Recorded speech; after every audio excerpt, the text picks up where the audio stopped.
جو بندہ ایک دفعہ دیکھ لیتا ہے نا پوری بات، وہ پھر ان کے ساتھ نہیں رہتا کہ کتنے جھوٹے ہیں یہ لوگ۔ اب اس میں انہوں نے جناب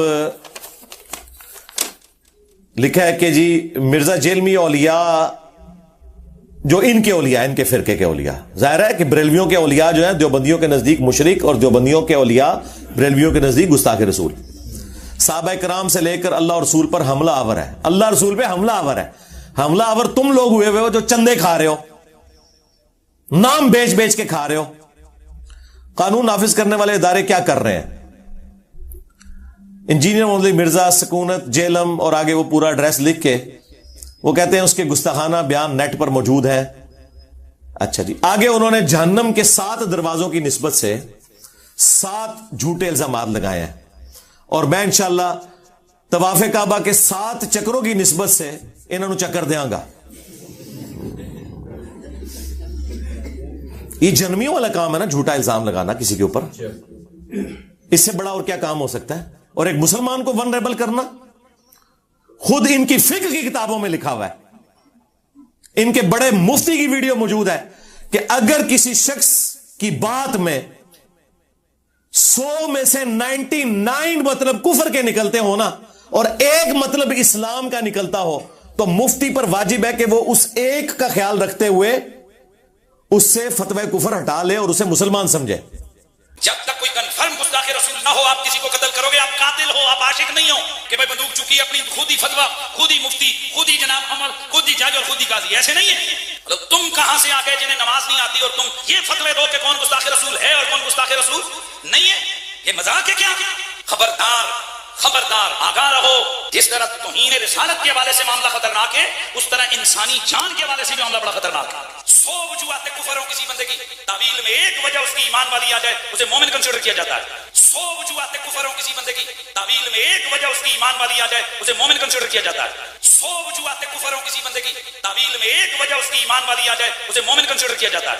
یہ آپ کہاں ہیں؟ آپ کو کیا پتا عام عوام کو کہ کیا چیز توہین پر منطبق ہوتی ہے اور کیا چیز جو ہے نا نہیں ہوتی؟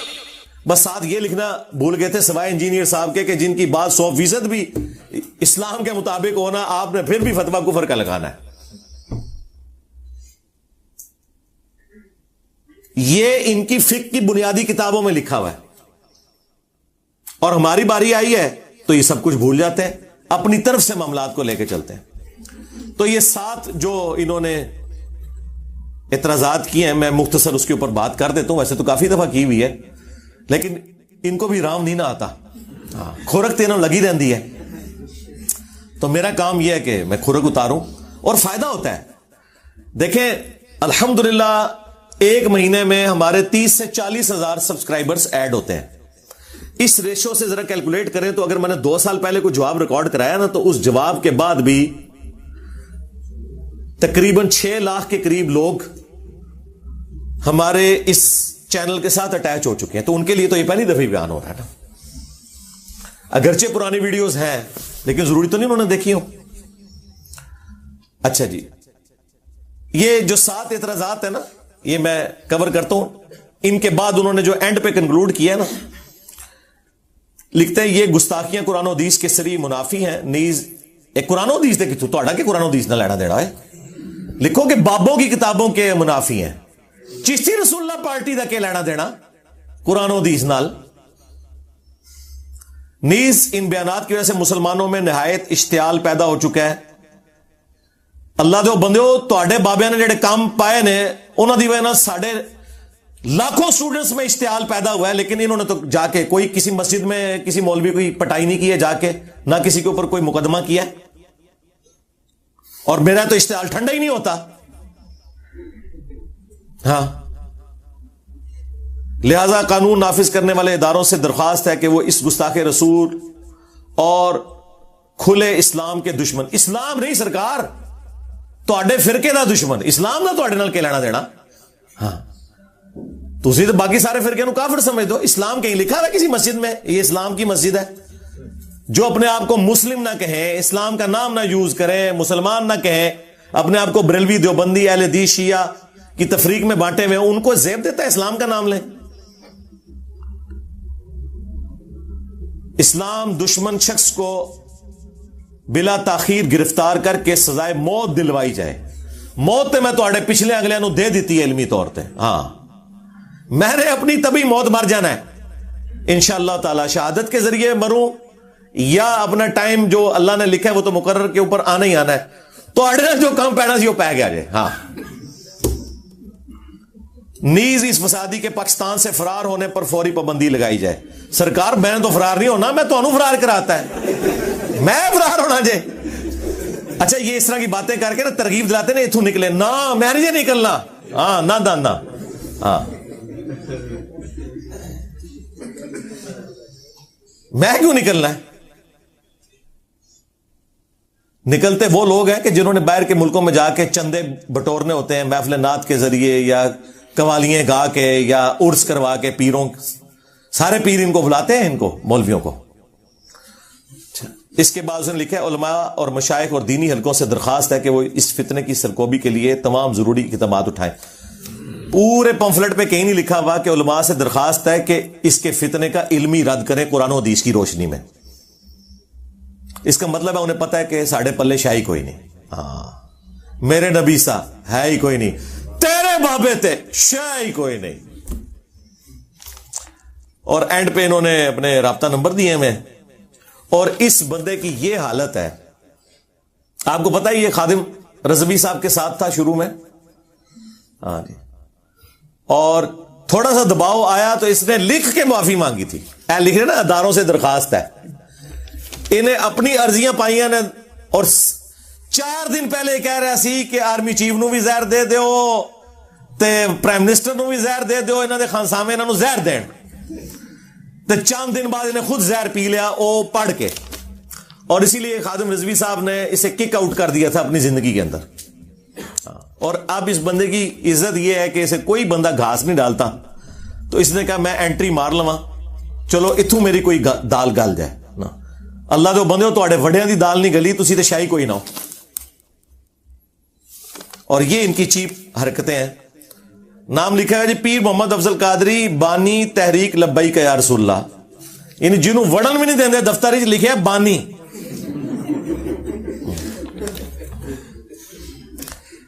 سجادہ نشین نیک آباد مراڑیاں شریف گجرات.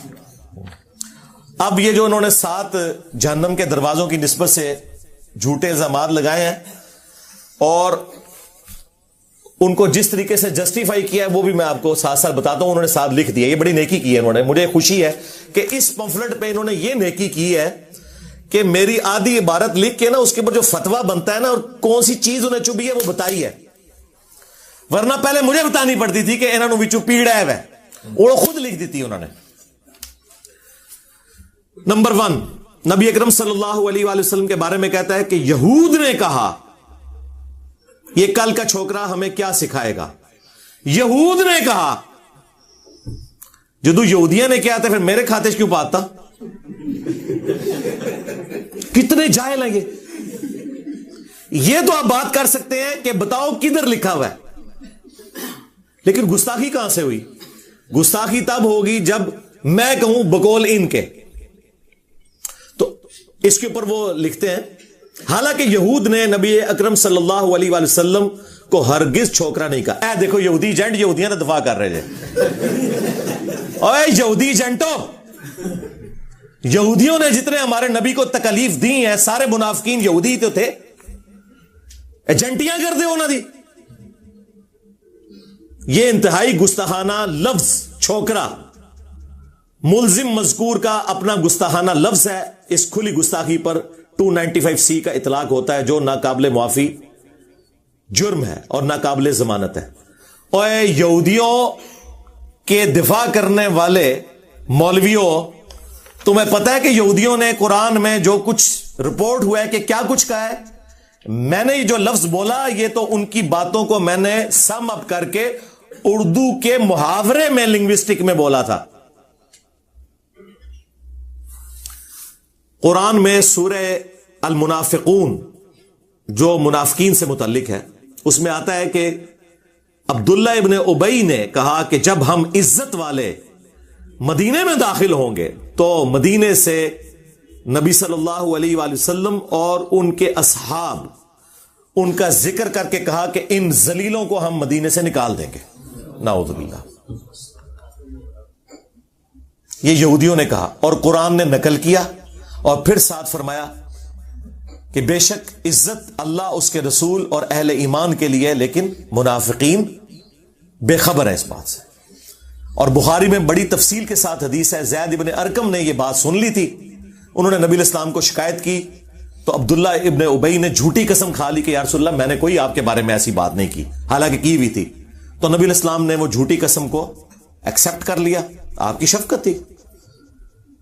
لیکن وہ صحابی اتنے غمناک ہوئے کہ اللہ تعالیٰ نے ان کی دلجوئی کے لیے قیامت تک کے لیے قرآن میں آیت نازل کر دی اور اتنا گستاخانہ جملہ اللہ نے نقل فرمایا کہ یہودی کہتے تھے کہ جب ہم عزت والے مدینے میں داخل ہوں گے یہاں سے ذلیلوں کو نکال دیں گے. اسے کہا جاتا ہے نقل کفر، کفر نہ باشد، یعنی کفر کی نقل اتارنا کفر نہیں ہوتا. یہ بکواس اس نے کی. وہاں موجود تھے ایک نوجوان زید ابن ارقم، انہوں نے جا کے حضور کو بتا دیا. حضور نے بلایا، نہیں جی جھوٹ پتہ میں نے نہیں کہا، یہ چھوکرے نے پتہ نہیں کہاں سے سن لیا، یہ چھوکرا کیا ہے یہ، اور آپ اس کی بات مان رہے ہیں میرے معاملے میں. خاموش رہے حضور. پھر یہ آیات اتر گئی جس نے چھوکرے کو صحیح ثابت کیا کہ کہا انہوں نے یہ. تو حضور نے فرمایا کہ لڑکے کے کان نے غلط نہیں سنا تھا. پھر یہ آیات اتر گئی جس نے چھوکرے کو صحیح ثابت کیا کہ کہا انہوں نے یہ.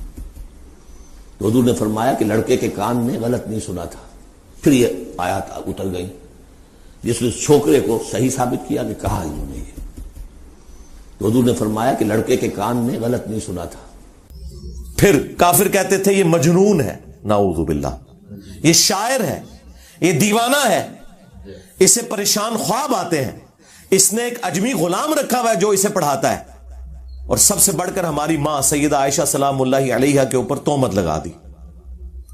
یہ سارے الزامات اگر میں قرآن سے بیان کروں تو آپ یہ کہیں گے کہ میں نبی الاسلام کی توہین کر رہا ہوں. شرم نہیں آتی؟ چشتی رسول اللہ پارٹی بڑے تبدے جے کہ ساڈا نا کیوں رکھا ہے. ہاں ہوں 90 لاکھ بھول جائے گا تو ہاں 90 لاکھ دفعہ تے انشاءاللہ ہے چشتی رسول اللہ میں بھی کہہ بیٹھا کیونکہ میرے ویڈیوز تے تو پتہ لکھیں جاندیاں نے. ہاں تو 90 لاکھ تو زیادہ دفعہ تے میں کہہ چکے ہیں وہاں یہ پارٹی چشتی رسول اللہ پارٹی. اچھا کہتے ہیں یہ چھوکرا لفظ بول دیا. چھوکرا لفظ اردو کے اندر ینگ بوائے کے لیے استعمال ہوتا ہے اور یہ قرآن میں لفظ موجود ہے.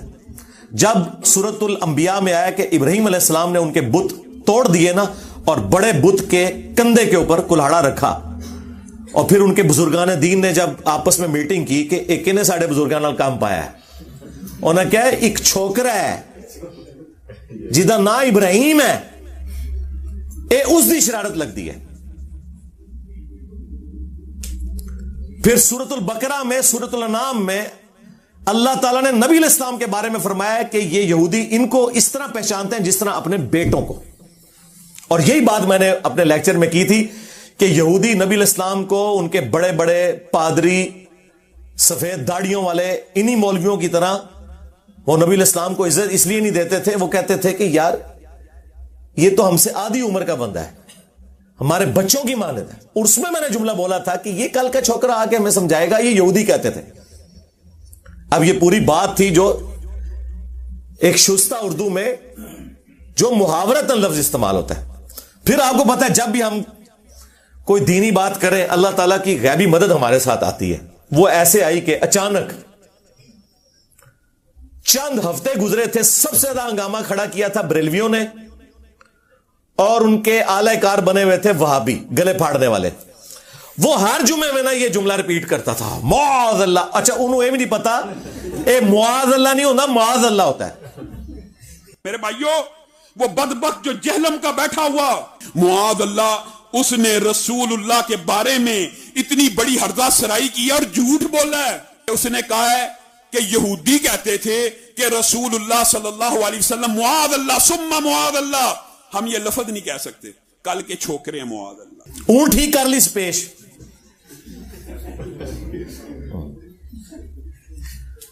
ہاں وہ جو صحابہ کا نام ہے نا معاذ ابن جبل، اس میں پیش آتی ہے لیکن معاذ اللہ میں زبر آتی ہے. منو کہتے عربی نہیں آتی. تنوں میں چیلنج دیتا ہے کہ اپنے ساجد میر صاحب کو لوں, وابیو دیوبندیو تسی مفتی تقی عثمانی کو لوں, بریلویو مفتی منیب الرحمان سے. تم لوگ قرآن کی سب سے مشکل کوئی سورت ڈھونڈو, اس کی قرات کرواؤ. اگلا سورج طلوع نہیں ہوگا, میں اس کی پروننسیشن عربی سٹائل میں کروں گا, پھر پبلک فیصلہ کرے گی. اوے تواڈے مولوی تے ہے بیتے پڑھتے جے, ہاں انہاں کولو ہا عین ثا ذال وا ضاد اے انہوں نے کہتے خواب وچ بھی نہیں کڈیا ہویا. اور دیکھ لیں ٹائم قیامت تک ہے, لے کے آؤ. اللہ کی غیبی مدد کیسے آئی کہ وابیوں کا سب سے بڑا مولوی جو تمام رمضان نشریات میں تمام چینلز پہ بیٹھتا ہے, اور رات کو میرے ساتھ جی ٹی وی پہ بیٹھا ہوا تھا, صلح حسن پہ میں نے ان کی طبیعت صاف کر دی ہے. چیخا کٹائیاں نے انہوں نے, میں انشاءاللہ ویڈیو آنا لی ہے. تو اس سے نہ سوال کیا جدے میں کسی نے کہ جی یہ جو دیوبندی ہمیں بڑا تنگ کرتے ہیں, ہمارے سٹوڈنٹس کو, وابیوں کو, اہل حدیثوں کو, اور یہ کہتے ہیں یہ بچے بچونگڑے آ کے ہمیں سکھا رہے ہیں. تو پتہ خلیل الرحمان جوید نے کیا جواب میں کہا کہ یہ تو ہمیشہ ہوا ہے, جب کبھی کوئی نبی کسی امت میں گیا دعوت لے کر, تو اس امت کے جو بڑے بزرگ ہیں نا وہ کھڑے ہو جاتے تھے نبیوں کے مقابلے پر اور کہتے تھے کہ کیا یہ داڑیاں ہم نے دھوپ میں سفید کی ہیں, یہ کل کا چھوکرا آ کے ہمیں سمجھائے گا. ہائے ہائے, 1,24,000 انبیاء انہوں نے چھوکرا کیا ہے. دنیا میں آنے والے ہر پیغمبر کے ساتھ اس کی قوم نے جو پہلا اعتراض کیا بنیادی وہ یہی تھا کہ ہمارے باپ دادا پاگل تھے, انہوں نے کیا داڑیاں دھوپ میں سفید کی تھی, کیا ان کو کچھ پتہ نہیں تھا یہ کل کا چھوکرا آ کر ہمیں یہ سمجھانے لگا ہے دین, یہ کل کا چھوکرا آ کر ہمیں یہ سمجھانے لگا ہے دین, یہ کل کا چھوکرا آ کر ہمیں یہ سمجھانے لگا ہے دین. اس کے اوپر کسی نے 295C نہیں کٹوائی, نہ اپنے نے اوڑا گلا پھاڑ دا جائے. جس میں چیلنج کیتا ہے تو کدے بھی مبالغ علی حدیث مسلم شریف دی بیان ہی نہیں کر سکتا, کیونکہ وہ ذکر ہے کہ تیرے ماموں نے مولا علی علیہ السلام کے اوپر سب و شتم کروایا. یہ کہتے ہیں جی سب و شتم وہ تنقید ہوتی ہے, آپ کو نہیں پتا. نہیں سرکار, مسلم شریف میں ہی لکھا ہوا ہے 6229, وہ کہتے تھے لعن اللہ ابو تراب, ابو تراب پر لعنت, نعوذ باللہ. اللہ کی لعنت, اللہ کے فرشتوں کی لعنت, تمام لعنت کرنے والوں کی لعنت جنہوں نے اہل البیت کے اوپر لعنتیں کروائی, اور ان کے دفاع کرنے والوں پر بھی لعنت. اور ان لعنتیوں کا حشر انہی لعنتیوں کے ساتھ ہو جنہوں نے اہل البیت کے ساتھ ظلم کیا. جسے فٹ اسے گفٹ. تو اس کے اوپر کسی نے 295C نہیں کٹوائی, بلکہ 1,24,000 اس سے FIR بن دیے جے وق وق. یہ ہوتی ہے اللہ کی غیبی تائید. ایک کہنا جی 10 لاکھ دیاں گے سامنے با دیو, میں 20 لاکھ دیاں گا حلال دا, اپنے وڈا لے آؤ میرے سامنے. مجھے بتائیں میرا کوئی سٹوڈنٹ جا کے مزار قائد پہ کھڑا ہو کے کہ اوے تقی عثمانی باہر نکل, میں آگے ہوں, یہ نکالیں گے, وہاں لگوائیں گے اس کو. تو آڈے چھوٹے چھوٹے چوہے نکل کے منو کہتے ہیں انجینئر گال کر, وہ گال کرنے لی کرو, لے آؤ وڈا اپنا. ہمارے صحابہ کرام پہ جب برا وقت آیا نا, بخاری مسلم میں آتا ہے کہ 12,000 کا لشکر حضور کو چھوڑ گیا تھا غزوہ حنین کے موقع پر. ایک تکبرانہ جملہ نکل گیا تھا کہ بدر میں 313 تھے, غالب آئے, آج تو ہم جیت جائیں گے. اللہ تعالیٰ نے پھر کہا کہ تمہیں بھاگنے کا راستہ نہیں ملا, تم نے یہ بولا کیوں, تمہیں تو کہنا چاہیے تھا اللہ کی وجہ سے مدد ہوئی. صرف 80 بندے حضور کے ساتھ رہ گئے اور سامنے ہزاروں کا لشکر ہے. نبی علیہ السلام اکیلے آگے بڑھے, انا النبی لا کذب انا ابن عبد المطلب, میں نبی ہوں, اس میں کوئی جھوٹی بات نہیں, میں عبد المطلب کا بیٹا ہوں. اور پھر اپنے مبارک ہاتھوں سے ایک مٹھی بھری کنکریوں کی یوں پھینکی کافروں کی طرف, جتنے سامنے تھے سب اندھے ہو گئے. یہ معجزہ ظاہر ہوا. تو جب چھوٹوں پہ برا وقت آئے تو بڑے میدان میں اترتے ہیں. یہ ہمارے نبی کی سنت ہے صلی اللہ علیہ وآلہ وسلم. تو نکلو نا تسی بھی, کہندے ہو دجال تو بڑا فتنہ ہے انجینئر. نکلے مفتی منیب الرحمان کے کہ میں ہوں بریلوی مفتیوں کا امام, مفتی منیب الرحمان. ہاں, اس میں کوئی شک نہیں کہ بریلویت حق پہ ہے. انجینئر بات کر میرے ساتھ. یقین کریں مفتی صاحب تشریف لائیں, میں انہیں یہاں بٹھاؤں, قدموں میں بیٹھوں ان کے. نکلیں دیوبندی تقی عثمانی صاحب کے, میں ہوں دیوبندیوں کا امام, اس میں کوئی شک نہیں. نکل انجینئر مجھ سے بات کر, ادھر نہیں تشریف لا سکتے, آن لائن بات کر لیں, ساجد میر صاحب بات کر لیں. اور یہ ان کی خواہش پہ میں کہہ رہا ہوں, مجھے کوئی خواہش نہیں ہے بات کرنے کی. ایک کہنا سامنے نہیں بہندا. اج تک وہ ہے کہ گڑی شاہ دی ٹیم دا مقابلہ آسٹریلیا دی کرکٹ ٹیم نال ہوئے ہیں, جدے پیچھے 10 بندے نماز پڑھتے ہوں, کہنی میرے انجینئر نہ مناظرہ کرا دو, اور نسو ادھروں اوقات ویکھو اپنی. جیڑا بندہ اٹھتا ہے میرے تے, کوئی اور کام نہیں یار, جاؤ چندے لویٹو, تھوڑے چندے بھی نہیں میں بند کیتے, میں نہ چندہ لیتا ہوں, اپنی جیب سے کھلاتا ہوں, ٹھیک ہے. کوئی مسجد لادہ نہیں بنائی, تمہارے پیچھے نمازیں پڑھتا ہوں. کوئی مسجد نہیں جس میں میں نماز پڑھوں اور میں وہاں پیسے دے کے نہ نکلوں, چاہے میں نے وہاں پانی سے وضو کیا یا نہیں کیا. میں کہتا ہوں بجلی تو میں نے استعمال کی نا تھوڑی دیر کے لیے, اور منو کہتے ہیں لادا فرقہ بنا لیا. جڑی چوری خود کیتی ہے وہ سمجھتے ہیں دوسرا بھی انجی کرتا ہے. تو نکالو ان کو, ہوا لگواؤ. اور یہ بھی ان کی خواہش پہ, مجھے کوئی خواہش نہیں ہے. اور اگر ان بڑوں نے کام نہیں آنا تمہارے, اور یہ اس قابل نہیں ہے, تو ٹھیک ہے, یہ ویڈیو بنا دیں. ایک کہتے ہیں جی انہیں پہلے کیسی لکھ کے دین, ہوں کہنا ویڈیو بنا دیں. نا سرکار, منو گل یاد ہوندی میں کیڑی کیتی ہے. آج سے تقریباً 10 مہینے پہلے میری ویڈیو ریکارڈ ہے. انجینئر محمد علی مرزا عوام الناس کی عدالت میں, وہ پہلی دفعہ تھا جب میں نے کہا تھا کہ ٹھیک ہے وڈے ریٹائر ہونا لینے, چھوٹا لے آنا چاہتے نا لے آؤ, لیکن ویڈیو میں, کیونکہ لکھی ہوئی چیز تو وڈو فوٹو شاپ میں بھی بن جاتی ہے, مکر جاتے ہیں لوگ, ٹویٹ کر کے مکر جاتے ہیں. ویڈیو بناؤ نا, میں اپنے چینل کو چڑھاواں گا, لو جی نہیں منجی ٹھوکر لگی جائے. ویڈیو بنا کے دیں کہ یہ چھوٹو میرا ہے, مفتی منیر صاحب بنائے, ہاں ساجد میر صاحب بنائے. اس چھوٹو کی جیت میری جیت, اس کی ہار میری ہار, اور میری ہار پورے فرقے کی ہار. ڈائریکٹ فائنل میچ کھیلو, اور ٹائم قیامت تک جے کوئی تیار نہیں ہوگا. اور یہ میں اپنے لیے نہیں کہہ رہا, یہ کہہ رہا نہیں سامنے نہیں بہندا, سامنے نہیں بہندا. اچھا میرے سامنے بیٹھنے سے آپ کو قرآن حدیث کے والے یاد آ جائیں گے میری برکت سے, جو ابھی نہیں آ رہے. ویڈیو بڑھاؤ, انشاءاللہ تیار ہے. اور یاد رکھیے گا, یہاں جو بندہ آئے گا نا, وہ خالی اپنے فرقے دی منجی نہیں ٹھکوائے گا, سارے دی منجی ٹھکوائے گا. ہاں اگر کوئی میرے پاس وابی آئے گا نا, تو آپ کیا سمجھ رہے ہیں کہ میں اسے اس کے بارے میں ڈسکس کروں گا؟ نا, میں کہنا کہ بول چشتی رسول اللہ اور اشرف علی رسول اللہ کے بارے تیرے کے خیال ہے, ہاں, تاکہ آندہ کوئی بریلوی دیوبندی بھی کہا نہ پائے انہوں. پھر وہ کسی دیوبند اور بریلویوں کی مسجد میں وہ وابی جانے جوگا نہیں رہے گا اگر اسے غلط کہے گا, اور اگر ٹھیک کہے گا تو اپنی مسجد ہی نہیں بانٹ سکتا. میں نے کہا تھا نا کہ بنو امیہ کی چالیں جہاں ختم ہوتی ہیں نا, وہاں سے ہماری عقل سٹارٹ ہوتی ہے. اب صفین پارٹ 2 نہیں ہونی ہے, بے فکر رہے آپ, نہ دوبارہ تحکیم ہونی ہے. وہ کر لیا کام جڑا, مومن ایک سوراخ سے دوسری بار نہیں ڈسا جاتا. مولا علی نال تسی دھوکھے کیتے, ہوں تسی داڑھ تھلے آ گئے ہو, ذہن چ رکھنا. اس طریقے سے بریلوی کیا سمجھتے ہیں صرف ان کی باتیں ڈسکس ہوں گی؟ نہیں, ساروں کی ہوں گی. ہم پڑھیں گے کہ لکھا ہوا ہے اسام الارمین میں, بریلویو چوتھا فرقہ وہابیہ شیطانیہ. آپ اس کو مانتے ہو تو کیا خیال ہے؟ وہ کہیں گے نہیں مانتے, آندھا اپنی مسیت ہی نہیں بانٹ سکتے. اور اگر کہیں گے مانتے ہیں تو سب تو پہلے وہابیہ نے انہیں منجی ٹھوک دینی ہے. عقیدے میں بات ہوگی, عقیدہ توحید, ختم نبوت. اور ختم نبوت یہی ہے کہ بابوں نے ناموں کے کلمے پڑھائے ہوئے. یہ لوگ ہمیں آگے بات کریں گے. اے جی 295C, منو دسو 295C کی دیوتے لگ دی ہے ان کے بزرگوں اور ان کا دفاع کرنے والوں کے اوپر, یا جو نبی الاسلام کا مجاہد بنا ہوا ہے اس کے اوپر. دوسرا الزام یہ کہتا ہے کہ اللہ محمل جملہ ہے, اس کی کوئی اہمیت نہیں. اس طرح مرزا نے اسم اعظم اللہ کی توہین کی ہے. یہ جو میں نے بولا, کس کانٹیکسٹ میں بولا؟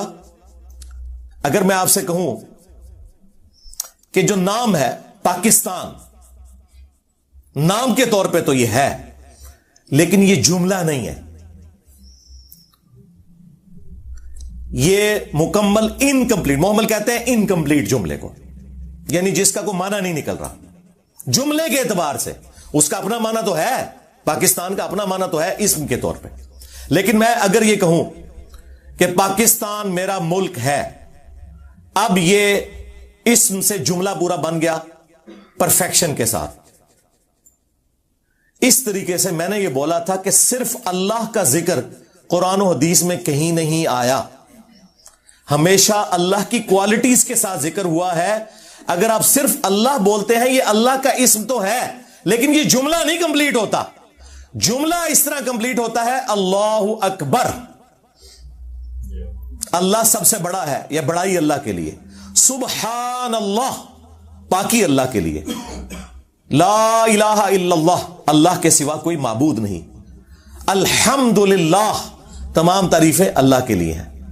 لا حول ولا قوت الا باللہ, نہیں ہے طاقت گناہوں سے بچنے کی اور نہ ہمت ہے نیکیاں کرنے کی مگر اللہ کی توفیق سے. نبی علیہ السلام نے ہمیشہ اس طرح جملے تعلیم فرمائے ہیں, اور میں نے چیلنج کیا تھا صرف اللہ کا ذکر نبی علیہ السلام نے کسی حدیث میں تعلیم نہیں فرمایا. تو اسی حدیث کا ڈونا منو جھوٹا کرنا جاتے, اس کا کیا مطلب ہے کہ میں اللہ کے نام کی توہین کر رہا تھا؟ میں یہ بتا رہا تھا کہ یہ جو تم ضربے لگاتے ہو نا اللہ اللہ, یہ کوئی ذکر نہیں ہے. ذکر ہے اللہ اکبر, سبحان اللہ. جو تسبیحات فاطمہ آپ پڑھتے ہیں, بخاری مسلم میں آئی 33 دفعہ سبحان اللہ, 33 دفعہ الحمدللہ, اس سارے مولوی کٹھے ہو کے کڈو نا, یہ کٹھے ہو کے ایک حدیث نکالیں گے مسلم شریف کی, وہ میں نے پہلے ہی بتا دی ہوئی تھی. مجھے تو پہلے ہی پتا ہوتا ہے نا, میں اتوں ہی آیا رہے تھے. منو کوئی دسے گا؟ اور میری داڑھی مونچھ نہیں نکلی ہوئی تھی 1994 میں. جال حق, جو یہ پیر افضل قادری کے استاد مفتی احمد یار خان نعیمی, اس کی کتاب میری بغل میں ہوتی تھی. تو انہوں نے جتنی کہانیاں کرائی ہیں مجھے اس وقت کی پتہ ہے. آج تو 30 سال پہلے کی گل کر رہا ہیں. وہ مسلم شریف میں حدیث ہے کہ قیامت اس وقت تک قائم نہیں ہوگی جب تک اس روئے ارض پہ کوئی ایک شخص بھی اللہ اللہ کرنے والا موجود ہے. یہ عربی لنگوسٹک میں محاورتاً بات ہو رہی ہوتی ہے, اللہ اللہ کرنے والا جب تک موجود ہے, یعنی اللہ کا ذکر کرنے والا. ورنہ نبی علیہ السلام نے کبھی اللہ صرف وظیفے کے طور پر کیوں نہیں تعلیم فرمایا؟ وہ محاورے کو لے کہتے دیکھو جی حضور نے کہا کہ اللہ اللہ کرتا ہوئے گا, اللہ اللہ کریں. بس ہم بھی کہتے ہیں نا, نماز پڑھنے بھی جائیں تو اسی کے کہنے ہیں اللہ توبہ کر آئیے, اللہ رسول اللہ نہ لائیے. تو اس کا کیا مطلب ہوتا ہے کہ ہم یہاں کے کہتے ہیں اللہ محمد اللہ محمد اللہ محمد, اللہ رسول کا نام یہ مراد ہوتا ہے, یا اس سے مراد ہوتا ہے ہم نماز پڑھتے ہیں اس میں درود شریف پڑھتے ہیں, یہ ہوتا ہے؟ آپ کو سمجھ آئی بات کی؟ اور انہوں نے پکڑ کے گستاخی بنا دیا. اچھا جی, تیسرا اعتراض یہ کہتا ہے کہ آپ کے سامنے قرآن اسی طرح پڑھا جا رہا ہے جس طرح فرینچ زبان کے اندر آپ کو گالیاں نکالنا شروع کر دے. اس میں قرآن کی کھلی توہین ہے. اندازہ کریں, قرآن پڑھنے کو میں نے یہ کہنا ہے کہ قرآن گالیاں ہیں, نعوذ باللہ. جو شخص قرآن کی سب سے زیادہ دعوت دے رہا ہے, یہ پوری ایک بات ہوئی تھی, اور یہ میں نے رویا تھا کہ قرآن دنیا میں سب سے پڑھی جانے والی کتاب ہے, لیکن اس کا تلخ پہلو یہ ہے کہ سب سے زیادہ بغیر سمجھ کے پڑھی جانے والی اگر کوئی کتاب ہے نا تو وہ قرآن ہے. دنیا میں کوئی اتنی مظلوم کتاب نہیں کہ جسے بغیر سمجھ کے اتنا زیادہ پڑھا جاتا ہو. اور میں نے کہا تھا یار آپ کا دوست اگر فرینچ لینگویج میں کوئی آپ کو خط لکھ دینا تو 10 بندوں سے آپ اس کا ترجمہ کرواتے پھریں گے کہ ہو سکتا ہے ڈالر ہی بھیجے عمرس. لیکن اللہ نے اپنے محبوب علیہ السلام کے ذریعے تمہیں کتاب دی, تمہیں یہ توفیق ہی نہیں کبھی سے ترجمے سے پڑھ لو یا کسی سے جا کے اس کا ترجمہ کروا لو کہ اللہ تعالیٰ مجھ سے کیا چاہتا ہے. اور پھر میں نے ساتھ ایک لطیفہ سنایا جو پنجاب کے معاشرے میں عام ہے کہ کچھ پنجابی سعودی عرب چلے گئے, عربیوں کے ساتھ ان کا جھگڑا ہوا, انہوں نے پنجابی میں گالیاں نکالی اور انہوں نے ظاہر ہے عربی میں گالیاں نکالی, اور جب واپس آئے تو انہوں نے کہا کہ جی وہ عربی تے اتنے چنگے نے کہ انہوں نے گالاں کر دے سن اور وہ قرآن ہی سنا دے سن. یہ مشہور ایک لطیفہ ہے. یہ میں نے سنا کہ تو آگے کہا یار آپ لوگوں کی بھی یہی حالت ہے، جس طرح آپ کو کوئی فرینچ میں آگے گالیاں نکال دے یا آپ کے سامنے قرآن پڑھے آپ کو فرق نہیں پتہ لگنا. اس کو پکڑ کے انہوں نے یہ بنا دیا. اب مجھے بتائیں کیا بات تھی جو قرآن کے دفاع میں تھی؟ جو بندہ قرآن کی ترغیب دلا رہا ہے اسی کے خلاف بول پڑے یہ. اور یہ ان کے بڑے کی سنت ہے، ابو جہل کی. سورہ الانفال میں آیا کہ ابو جہل نے غزوہ بدر سے پہلے کہا کہ اے اللہ اگر یہ تیرا نبی برحق ہے نا تو آسمان سے پتھر ہم پہ نازل کر، ہم اس پہ ایمان نہیں لا رہے. اور پھر پتھر کوئی نازل نہیں ہوتے تھے. تو وہ کہتا ہے دیکھ لو اللہ ہمارے ساتھ ہے، یعنی وہ بھی اللہ کو مانتا تھا. انہوں نے تو کہانی کرائی وہ اللہ نزن مند ہے. ہاں اللہ کے انڈر وہ چھوٹے بتوں کو مانتے تھے، لیکن بڑا الہ وہ بھی کہتے تھے گاڈ ہی ہے. تو اللہ تعالیٰ نے فرمایا کہ اے محبوب جب تک تم ان میں موجود ہو ہم ان پہ عذاب نہیں بھیجیں گے. اللہ کی سنت ہے کہ نبیوں اور اہل ایمان کو وہاں سے نکالا جاتا ہے پھر عذاب آتا ہے. جس طرح کہ قوم نوح کو نجات دی گئی اور جو منکرین تھے حضرت نوح علیہ السلام کے انہیں ہلاک کیا گیا، لیکن اہل ایمان کو وہاں سے نکالا گیا. اور یہاں پہ بھی پھر اہل ایمان کو نکال کے مدینہ شریف لایا گیا اور غزوہ بدر میں عذاب کی پہلی قسط آئی مشرکین عرب کے اوپر. 70 سردار ان کے قتل ہوئے. تو وہ بھی کہتے تھے اے اللہ اللہ، جس طرح یہ کہہ رہے ہیں جناب دفاع کر رہے ہیں قرآن کا، آپ لوگوں کا قرآن کے ساتھ. اور جو لوگ یہ کہ قرآن اور حدیث ڈائریکٹ نہ پڑھو گمراہ ہو جاؤ گے، وہ قرآن کے ٹھیکیدار بنے ہوئے ہیں. ظالموں تم لوگوں کا کیا قرآن سے لینا دینا؟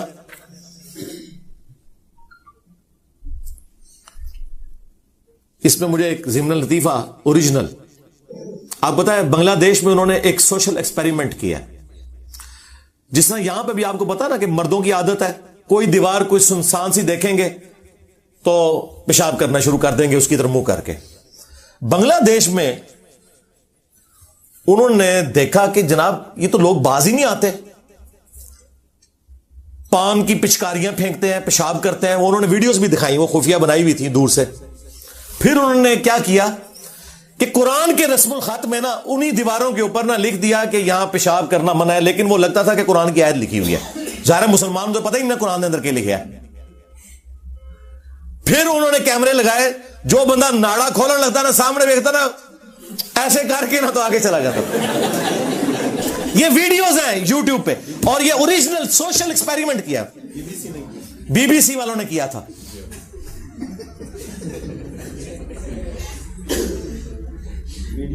تو مجھے بتائیں تمہیں عربی میں کوئی یہ کہے کہ یہاں پیشاب کرنا منع ہے، یا عربی میں قرآن کی کوئی آیت پڑھے اور ڈنگرو نہ تو نہ تو وڈیا نو پتا کہ کیا مطلب ہے تھا؟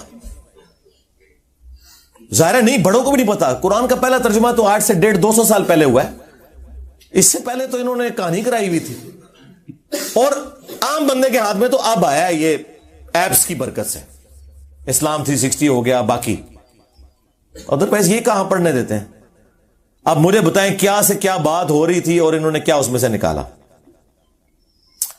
چوتھا یہ کہتا ہے کہ اگر ہمیں قادیانی کافر نہ کہیں تو ہم بھی ان کو کافر کہنا چھوڑ دیں گے. یار میں نے کب یہ والی بات کی؟ یہ بات ہی کچھ اور تھی. یہ قرآن کی سنت پہ عمل کر کے میں نے ایک تعلیق بالمحال بیان کی تھی، اور میں نے کہا تھا کہ قادیانی آپ مسلمانوں کو گھیرتے ہیں مظلوم بن کے اور کہتے ہیں دیکھو ہم اتنے مظلوم ہیں، ہمیں یہ لوگ کافر کہتے ہیں، حالانکہ انہوں نے پہلے کافر کہا تھا باقی مسلمانوں کو. آج ان کے پاس یہ وکٹم کارڈ ہے. تو ان کے ساتھ آپ نے جب علمی ڈیبیٹ کرنی ہے نا تو ان کو یہ پھکی دینی ہے آپ نے کہ ٹھیک ہے تم ہمیں مسلمان مانو، ہم بھی تمہیں مسلمان مان لیں گے. اور میں نے ساتھ کہا تھا یہ کبھی بھی نہیں ہوگا. اسے کہا جاتا ہے عربی میں تعلیق بالمحال، یعنی ایسی مثال بیان کرنا کہ جو پاسبل ہی نہ ہو. اور قرآن میں اس کی مثال میں آپ کو بتاتا ہوں، کئی ایک مثالیں ہیں قرآن میں. قل ان کان للرحمن ولد فانا اول العابدین، اے نبی ان سے فرماؤ اگر اللہ کا کوئی بیٹا ہوتا تو سب سے پہلے میں اس کی عبادت کرتا. جس قرآن نے پہلے یہ آیت نازل کی تھی لم یلد ولم یولد، اللہ کا نہ کوئی بیٹا ہے اور نہ اس کا کوئی باپ ہے، پھر یہ آیت کیوں نازل کی؟ اس لیے کہ سمجھانے کے لیے کرسچنز کو کہ اللہ کا اگر کوئی بیٹا ہوتا نا تو جس طرح انسان کا بیٹا انسان، گھوڑے کا بیٹا گھوڑا، اس طرح اللہ کا بیٹا اللہ ہوتا تو میں اس کی عبادت کر رہا ہوتا. مراد یہ کہ اللہ کا بیٹا کوئی نہیں ہے. اسے کہا جاتا ہے تعلیق بالمحال. اور کل تک یہ ان کا فخر تھا کہ بھٹو کی موجودگی میں قادیانیوں کو کافر اس لیے قرار دیا گیا. یہ کہتے ہیں ہمارے جو شاہ احمد نورانی صاحب تھے نا, انہوں نے ایک ایسی بات کی کہ ان کے خلاف فیصلہ چلا گیا قادیانیوں کے, اور وہ بات وہی تھی جو انجینئر صاحب نے کی ہوئی ہے. کل تک ہی ان کے فخر تھی. آپ پتہ یہ معاملہ جب پھنس گیا نا, بھٹو تو ظاہر ہے آپ کو پتا ایک سیکولر بندہ تھا, اس کا مذہب سے کوئی اتنا لینا دینا نہیں تھا. شاہ احمد نورانی صاحب نے گیم یہ کھیلی, اسے علم الکلام کہا جاتا ہے. انہوں نے کہا بھٹو صاحب چھوڑ دیں, یہ تو آپ کو بھی کافر مانتے ہیں قادیانی. انہوں نے کہا ہے منو کافر سمجھتے رہے. انہوں نے کہا آپ پوچھ لو. جب مرزا طاہر سے پوچھا گیا نا, انہوں نے کہا ہاں جی آپ جب ہمارے نبی کو نہیں مان رہے تو آپ کافر ہی ہیں. انہوں نے کہا دبو انہوں نے جڑے منو کافر کہندے نے. کیوں؟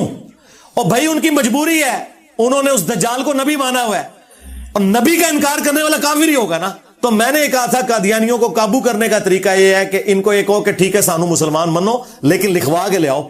جس دن ہمیں مسلمان مانو گے ہم بھی تمہیں مسلمان مان لیں گے, اور ٹائم قیامت تک ابھی لکھوا ہی نہیں سکتے. کیوں؟ مجھے بتائیں کوئی آپ کو آ کے مسلمان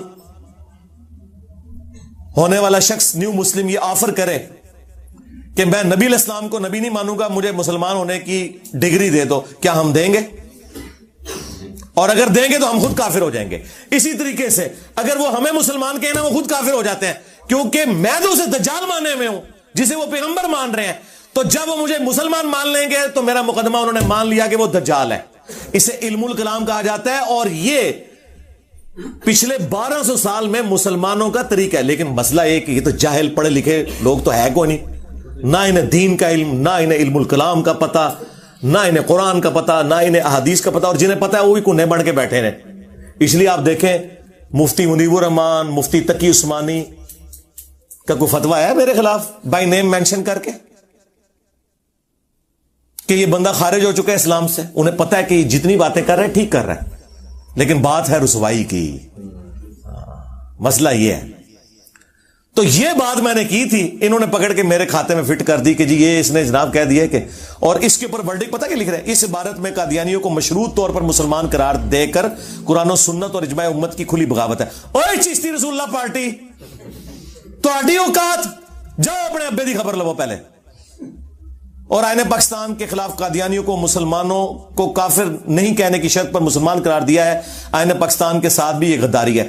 اور شکر کرو 73 دے ٹائم انجینئر نہیں سی, نہیں تے تہاڈی بھی منجی نال ٹھوک جانی سی, میں پینا با لینا سی اتنے اسٹوڈنٹس نال کہ آج چشتی رسول اللہ اور اشرف رسول اللہ تھانوی بھی فارغ ہو گے. اے ایک لگدے ہاتھ نہ ہے, ایک کوئی ڈنڈا پھیرے نہ ہوتے.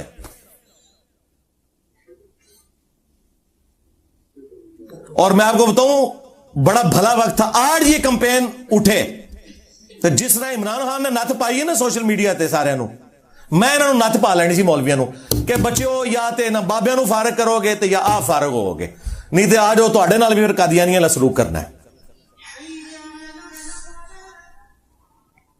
تو یہ دیکھیں یہ کہہ رہے آئین پاکستان. پانچواں, اگر کوئی اپنے علم کی بنیاد پر کسی بھی صحابی کو کافر کہے تو ہم اسے کافر نہیں کہہ سکتے. یار یہ بات میں نے کی تھی. اللہ کے بندو, صحابہ کرام کا تو مرتبہ ہی بہت زیادہ ہے. کوئی عام مسلمان کو بھی کافر کہہ دے نا جبکہ اسے پتا ہو کہ وہ مسلمان ہے, جس طرح یہ لوگ مجھے کہہ رہے ہیں, تو کفر لوٹ جاتا ہے. بخاری مسلم میں حدیث ہے.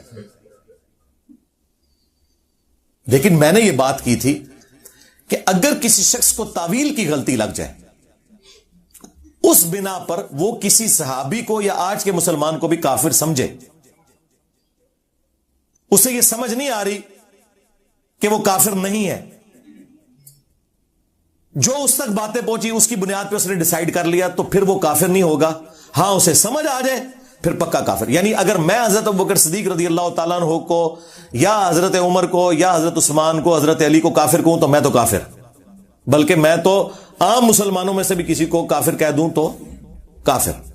لیکن جسے سمجھ نہیں آئی وہ تعویل کی غلطی کی وجہ سے کہتا ہے, وہ کافر نہیں ہوگا. اس کے ثبوت میں نے احادیث پیش کی تھی, ان کے منہ کے اوپر کالخ ملی تھی, انہیں پتا ہے کہ یہ بات بالکل ٹھیک کر رہا ہے. مجھے بتائیں کیا خوارج حضرت علی کو کافر نہیں کہتے تھے؟ ان کا بنیادی عقیدہ یہ تھا کہ یہ کفر کی طرف چلا گیا ہے. تو کیا مولا علی نے خوارج کو کافر کہا؟ ہونا تو چاہیے تھا مولا علی کہتے بھئی عام مسلمان کے لیے حدیث ہے کفر لوٹ جائے گا تو خوارج آج کے بعد تم کافر. تو مصنف ابن ابی شیبہ میں موجود ہے, مولا علی سے ان کے ساتھیوں نے پوچھا یہ خوارج کافر ہے؟ ہائے ہائے ہائے, اڈا جگرا مولا علی دا. مولا علی نے کہا کہ کافر کہاں سے ہوئے؟ ان کی کفر سے نفرت ہے جس کی وجہ سے انہوں نے مجھے چھوڑا یہ سمجھ کے کہ میں کافر ہو گیا ہوں. یہ تو اسلام سے اتنے مخلص ہے کہ انہیں لگا کہ میں کافر ہوں تو انہوں نے مجھے چھوڑ دیا. دیکھیں ان کی وکالت کر دی مولا علی نے. آج انجینئر صاحب وکالت کر دینے کہ تھے بریلوی ٹھیک جے, ایس گالی دیوبندی ٹھیک جے, تے شیعہ ٹھیک جے, تے بابی ٹھیک جے. اے جگرا صرف مولا علی دا یا انجینئر علی دا ہی ہو سکتا ہے. پھر پوچھا کہ منافق؟ تو مولا علی نے کہا قرآن میں تو ہے کہ منافق تو اللہ کا ذکر بڑا تھوڑا کرتے ہیں, یہ تو اتنی لمبی نمازیں پڑھتے ہیں. دیکھو مولا علی سامنے موجود اور وہ کافر کہہ رہے ہیں اور مولا علی ان کی خوبیاں بیان کر رہے ہیں. آج 1400 سال بعد کوئی کسی صحابی کو کافر کہہ لے اس وجہ سے کہ اس بیچارے کو سمجھ نہیں ہے تو آپ اسے کافر کہیں گے؟ تو مولا علی نے تو نہیں کہا. انہوں نے کہا جب کافر بھی نہیں منافق بھی نہیں تو پیچھے تو مسلمان ہی بچتے ہیں. تو حضرت کے نے فرمایا کہ یہ ہمارے بھائی تھے بگوڑے ہو گئے, ایک جماعت ہم میں سے نکلی ہے جو ہمارے خلاف پولیٹیکلی بغاوت پہ اتری ہے, بس ختم. اور دوسرا جو انہوں نے ڈھکوسلا مچایا تھا کہ حضرت عثمان کو یہودی قتل کرنے آئے تھے, یہودیوں نے مسجد نبوی پہ قبضہ کیا ہوا تھا. صحیح بخاری میں 695 نمبر حدیث ہے, حضرت عثمان سے لوگوں نے پوچھا کہ آپ کو تو گھر میں قید کر دیا انہوں نے, نمازیں ہم ان کے پیچھے پڑھ لیں, مسجد پہ فتنے کے امام کا قبضہ ہے. انہوں نے کہا نمازیں ان کے پیچھے پڑھو, نماز ہی تو مسلمانوں میں ایک نیکی کا ایسا اجتماعی کام ہے, اس میں اکٹھے رہو, البتہ ان کی برائی میں ان کے ساتھ شامل نہ ہو, نمازیں ان کے پیچھے پڑھو. اس پہ امام بخاری نے باب باندھا ہے باغی اور بدعتی کے پیچھے نماز پڑھنے کا حکم ہے. اور انہوں نے آپ کو کہانی کرائی ہے کہ کوئی عبداللہ ابن سبا پارٹی سی صرف بنو امیہ کو بچانے کے لیے کسی اور دے متھے مار چھڑا, تو یہودیوں کے پیچھے حضرت عثمان نے پڑھنے کے لیے کہا نہیں, حالانکہ خلیفہ راشد کے خلاف تھے. وہ سنا سکتے تھے حدیث کے یہ علیکم بسنتی و سنت الخلفاء راشدین المہدیین, اور اس میں الفاظ ہیں کہ بدعتوں سے بچنا, یہ بدعتی ان کے پیچھے نماز نہ پڑھو. لیکن حضرت عثمان کا جگرا, انہوں نے کہا ٹھیک ہے اختلاف اپنی جگہ, لیکن میں ان کو اسلام سے کیسے نکال دوں, اس میں کئی صحابہ بھی تھے. پھر عبداللہ بن عمر کے بارے میں سنن کبری البیہقی میں آتا ہے وہ خوارج کے سلام کا جواب بھی دیتے تھے, اذان کا جواب بھی دیتے تھے, یعنی نماز بھی ان کے پیچھے پڑھتے تھے, اور کہتے تھے جب تک یہ حی علی الصلاح حی علی الفلاح کہیں گے ہم ان کی اذانوں کا بھی جواب دیں گے, سلام کا بھی جواب دیں گے, لیکن جب یہ ہمیں کہیں گے کہ ہم مسلمان بھائیوں کو قتل کریں ہم ان کی بات نہیں مانیں گے. حالانکہ بخاری میں موجود ہے کہ عبداللہ بن عمر کہتے تھے مخلوق میں سب سے بدترین خوارج ہیں, اور وہی عبداللہ بن عمر کہہ رہا ہے نمازیں میں اس کے پیچھے پڑھوں گا. کیونکہ جسے تعویل کی غلطی لگ جائے اس پہ کفر کا فتویٰ نہیں لگتا. صحیح بخاری میں حدیث ہے, حضرت عمر فاروق رضی اللہ تعالیٰ عنہ نے, یہ حدیث بخاری مسلم دونوں میں ہے, ابن ابی بلتا بدری صحابی کو کہہ دیا تھا منافق, کافر سے بڑی چیز ہے. کہ جی کافر کو صحابی کو کافر کہہ دے, جی حضرت عمر نے صحابی نو نہیں بدری صحابی نو کافر کیا ہے, اور کافر نہیں منافق کا ہے, لیکن حضور نے ان کے پر فتویٰ نہیں لگایا کیونکہ حضرت عمر نے تعویل کی غلطی کی وجہ سے کہا, اور امام بخاری نے اسے چیپٹر کی ہیڈنگ میں ڈالا ہے, اور رزلٹ نکالا ہے. امام بخاری نے لکھا کہ اگر کوئی شخص تعویل کی غلطی کی وجہ سے کسی کو کافر اور منافق کہے تو فتویٰ اس پہ نہیں لوٹتا. اوے امام بخاری نے لکھا جے کہ کوئی صحابی نو کافر بھی کہہ دے تعویل دی غلطی میں وہ کافر نہیں ہوتا. اور نیچے انہوں نے ابن ابی بلتا کی حدیث کا حوالہ دیا کہ وہ ابن ابی بلتا نے نبی الاسلام کی مخبری کر دی تھی, مولا علی کو حضور نے بھیجا, ایک عورت جوڑے میں خط چھپا کے لے کے جا رہی تھی, اس خط میں لکھا تھا کہ میں تمہیں بتانے لگا ہوں کہ حضور مکے پہ حملہ آور ہونے والے ہیں, اس کے بدلے میں تم نے میرے بیوی بچوں اور مال کی حفاظت کرنی ہے کہ میں نے تمہیں نبی الاسلام کا راز لیک کیا ہے. نبی الاسلام کو اللہ تعالیٰ نے وحی کے ذریعے بتایا, مولا علی کو حضور نے بھیجا, اس عورت کی تلاشی لی گئی, خط نہیں نکل رہا تھا.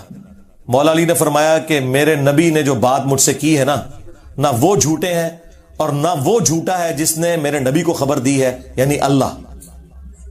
تیرے کپڑے بھی اتروانے پڑے میں اترواؤں گا, خود ہی وہ خط نکال. تو اس نے پھر اپنا جوڑا کھولا, وہ خط نکلا. وہ خط جیسے ہی حضور کی برگاہ میں پہنچا, بخاری مسلم میں الفاظ ہیں, سیدنا عمر فاروق رضی اللہ تعالیٰ عنہ نے تلوار نکال کے کہا یا رسول اللہ اجازت دیں اس منافق کا میں گلا کاٹ دوں. حضور کے ساتھ غداری کی اس نے. آپ نے فرمایا عمر چھوڑ دو, بدری صاحب کی اگلی پچھلی غلطیاں اللہ نے معاف کر دی ہیں. لیکن ساتھ حضور کو یہ بھی کہنا چاہیے تھا کہ تم نے ایک بدری صحابی کو منافق کا, کفر تمہاری طرف لوٹ گیا, ایک دفعہ کلمہ پڑھ کے مسلمان ہو جا, نہیں کہا. اس لیے امام بخاری نے اسے چیپٹر کی ہیڈنگ میں لکھا کہ حضرت عمر نے جو فتویٰ لگایا وہ بالکل ٹھیک لگایا اپنی جگہ, کہ حضور کے ساتھ غداری کرنے والا منافق اور کافر ہی ہو سکتا ہے, اور حضور نے جو اسے چھوڑا بالکل ٹھیک چھوڑا کہ وہ منافق اور کافر نہیں تھا. اللہ نے وحی کے ذریعے بتا دیا کہ اس نے دنیا کی محبت میں مغلوب ہو کر کیا. اور سورہ ممتحنہ کی شروع کی آیات ابن ابی بلتہ کے بارے میں نازل ہوئی ہیں کہ جب تک تم اپنی رشتہ داریوں سے بڑھ کر اللہ رسول کو نہیں چاہتے ہو نا, تمہارا ایمان کامل ہونے والا نہیں ہے.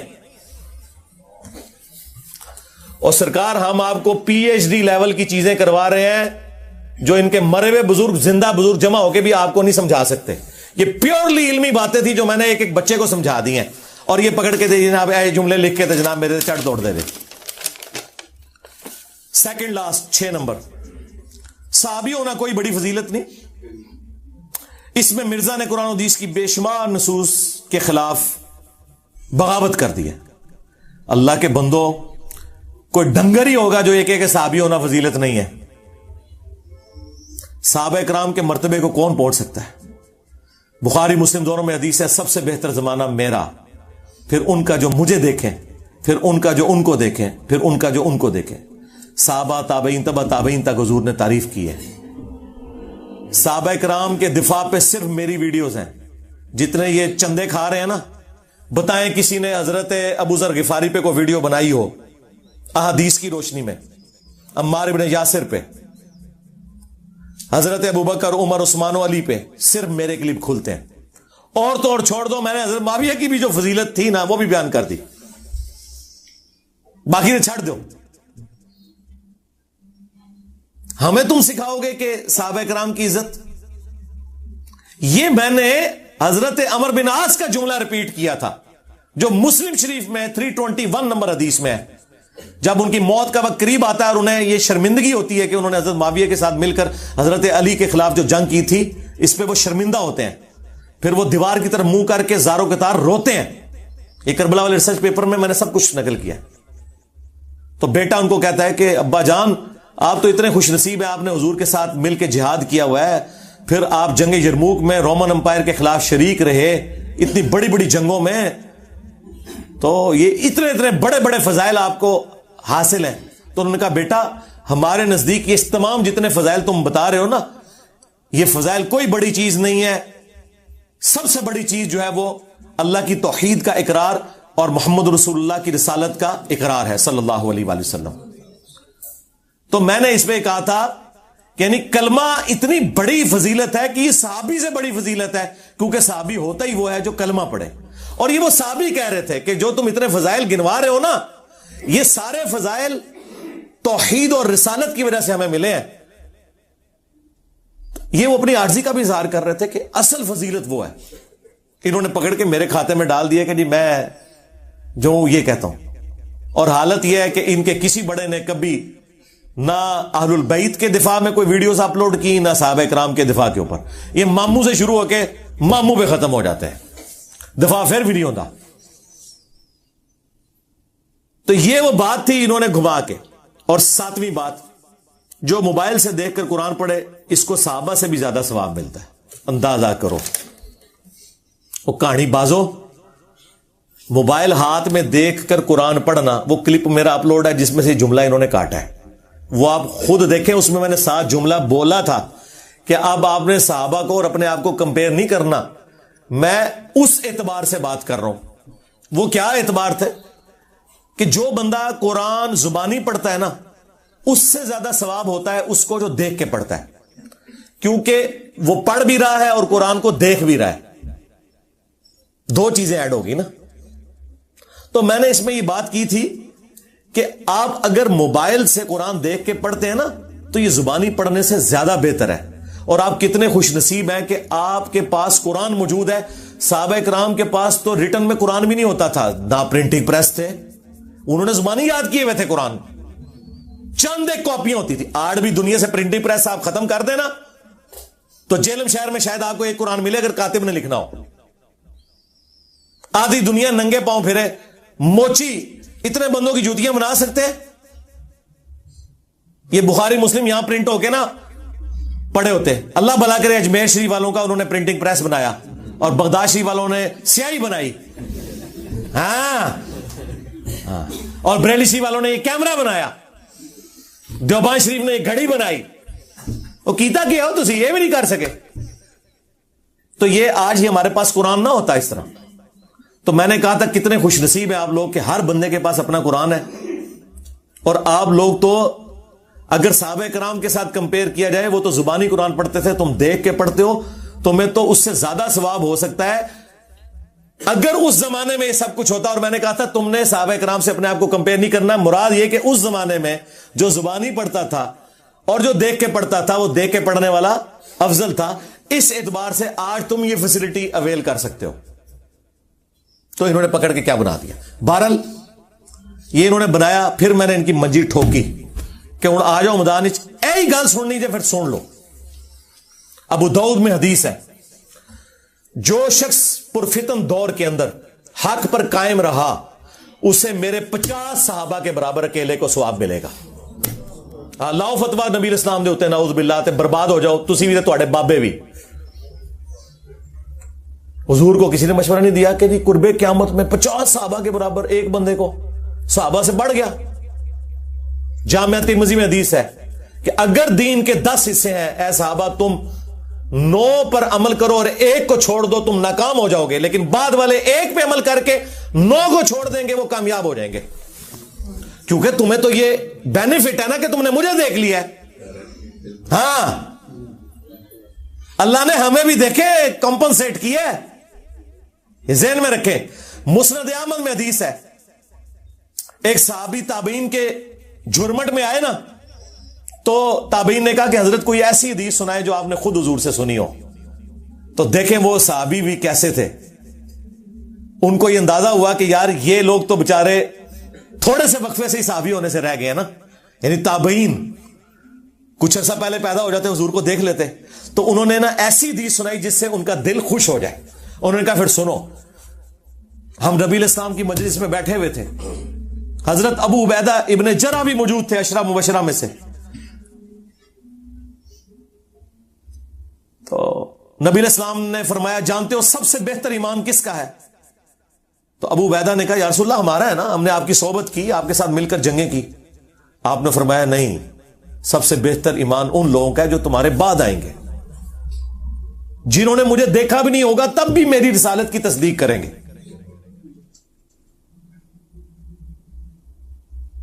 یعنی تابعین, تبع تابعین اور آج تک مسلمان. اب نبی الاسلام نے تو سیدھا سیدھا ایمان کے اوپر بات کر دی, کمبل سیٹ کیا. پھر مسند احمد میں حدیث ہے, صحیح ابن حبان کے اندر موجود ہے کہ جو مجھے دیکھ کر ایمان لائے اسے 1 دفعہ بشارت, جو بغیر دیکھ کر ایمان لائے اسے 7 دفعہ بشارت. اور مزے کی بات بتاؤں, اس حدیث کے اوپر امام ابن حبان, انجینئر ابن حبان, آج تو بعد انجینئر ہو گئے جائے. ابن حبان کوئی چھوٹا بندہ نہیں جائے, امام بخاری کے شاگرد ہے ابن خزیمہ, انہوں نے اپنی صحیح ابن خزیمہ لکھی اور ان کے شاگرد ہے ابن حبان. انہوں نے اس حدیث کے اوپر پتہ چیپٹر کی ہیڈنگ کیا بنائی ہے؟ بعض اوقات کوئی غیر صحابی بھی اپنے عمل میں صحابی کو پیچھے چھوڑ سکتا ہے اور صحابی سے بہتر ہو سکتا ہے. انہوں نے اوپر اپنا فارم بھی لکھ دیا.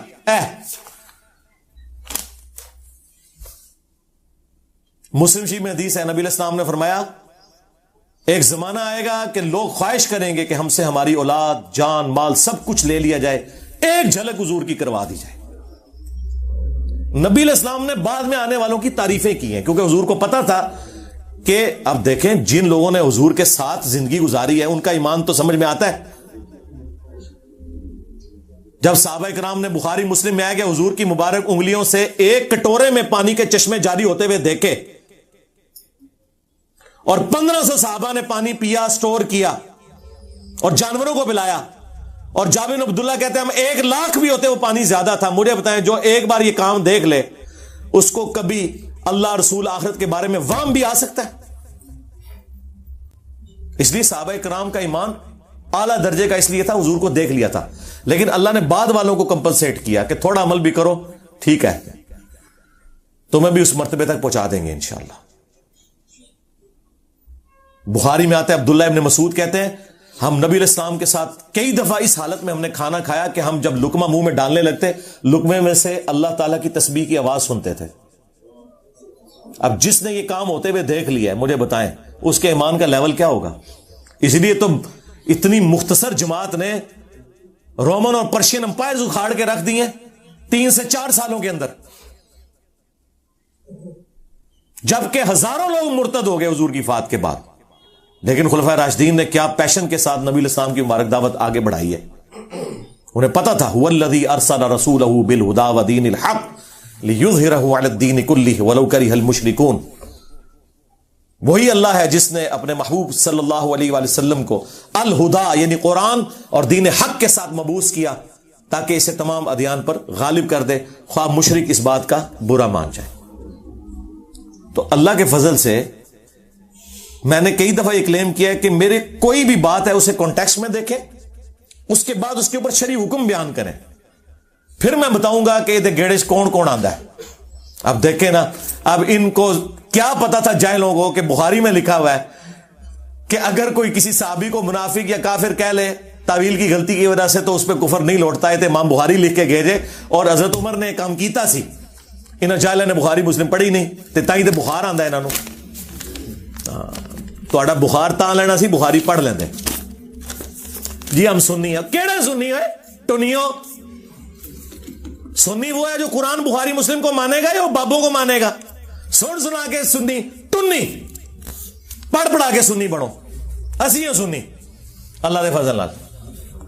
ہن جنہیں سنیت کی گارنٹی لینی ہے اتھوں لو. اور یہ سنی میں فرقے کے طور پہ نہیں، فرقہ واریت حرام ہے، میں منہج کی بات کر رہا ہوں. سنی منہج وہ ہے جو خلفائے راشدین کو حق پہ مانتا ہے اور سیدنا علی رضی اللہ تعالیٰ عنہ کو بالخصوص ان کے مخالفین کے خلاف حق پہ سمجھتا ہے اور مخالفین کا احترام کرتا ہے. رافضیوں کی طرح ان پر لعنت کا قائل نہیں ہے اور نہ ناسبیوں کی طرح ان کا جھوٹا دفاع کرتا ہے.